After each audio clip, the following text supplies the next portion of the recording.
Sairam, Praveen. Sairam, brother. Glad. How are you? Okay, welcome to Sai Teachings 100, a short series dedicated to celebrate the 100th birthday of our beloved Bhagawan Sri Sathya Sai Baba. In this series, we have the privilege of sharing Swami's timeless teachings on unconditional love through the heartfelt experiences and reflections of his devotees, and you are one of them. Today, we are blessed to hear from Brother Praveen, a devoted follower of Swami from North Shore in Auckland. Brother Praveen has been steadfastly following Swami's teachings for many, many years and has chosen to speak on the topic of service, a theme that resonates deeply with so many of us walking this spiritual path. So, Brother Praveen, before we dive into the thoughts on service, could you share a little about yourself, perhaps a cherished memory of Swami that has touched your heart, or a moment that connects you most profoundly to his divine presence? We would love to hear your story, Praveen. Thank you, brother Glab. My humble pranams to the beloved feet of our beloved Sri Bhagawan Sri Sathya Sai Baba, and also for giving me this opportunity to talk about his divine um, miracles and whatever he's done during his physical form, and to celebrate his 100th anniversary uh, this year, which is 2025. Um, Basically, I have since when I was very young, Swami has always been with me, but that connection never happened until I came to New Zealand. But just going back to how Swami came to my life, I'm from Fiji, and one of the devotees in Fiji where my dad worked for, which was Desai Bookshops, he gave a photo of Swami to my father. This is going back in 1960, 68 or 69, maybe. And that photo has been sitting in our home for a long time. And I've been seeing this when I was a little boy growing up.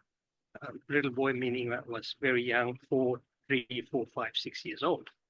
And whenever I looked at that photo, Swami reminded me of basically a Fijian god.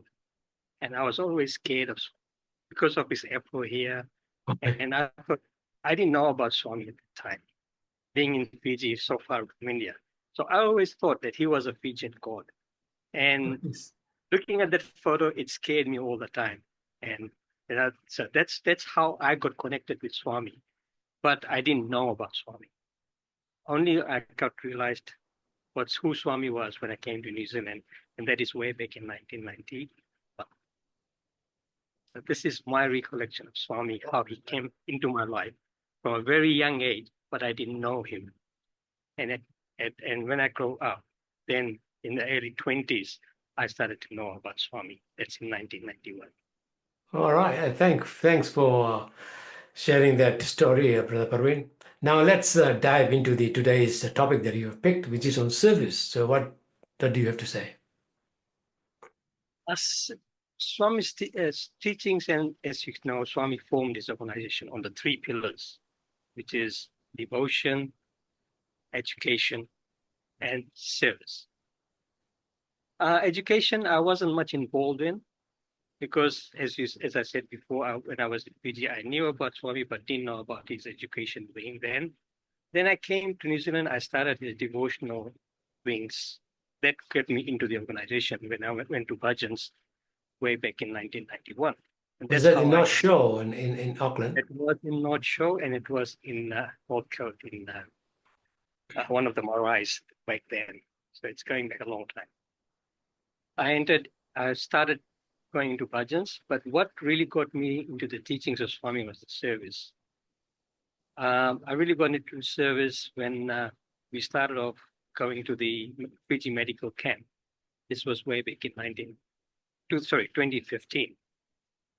And that really opened my eyes and really got into service. Why Swami said doing service is the best way to get to where our human life will lead us to. And the experience when I got from the service, doing service in the Fiji medical camp, is something which I will remember all my life. And service becomes one of the major things in my life to do for Swami.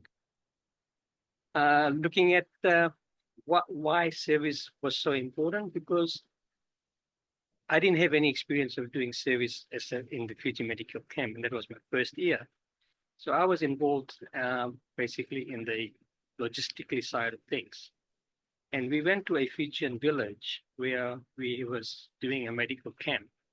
And our brother Dinesh was doing a gastro procedure. And someone from the village came to Dr. Dinesh and said, "This lady is very sick. She's been losing a lot of weight, and she can't come to the medical camp," which is probably about 200 or 300 meters away from where the house was. And it was across the road. So Dinesh said, "Okay, if she can't come, then can we get her over here somehow?" And 4 of us went with a stretcher to his place, which is across the place where we had the medical camp, into her home. As soon as we entered with the stretcher to this lady, the lady just was, you could see how happy she was seeing us coming to help her. She just said, "Oh, I can see God everywhere in my room. I can see God in everyone here." And she was so happy. She was so sick, she couldn't get off the bed. And but the happiness in her face when she saw us coming to give us some sort of upliftment in whatever condition she was going through, made my day. And I could see Swami in her, basically saying that, "Hey, the God has come to see the God in everyone." And we just took her in the stretcher from her house and carried her 200 meters to where the procedure was done. And from that day, that basically has come into my mind. Whenever I do service, it reminds me that you are not serving the person, but you're serving Swami in that person. You see Swami in everyone you serve.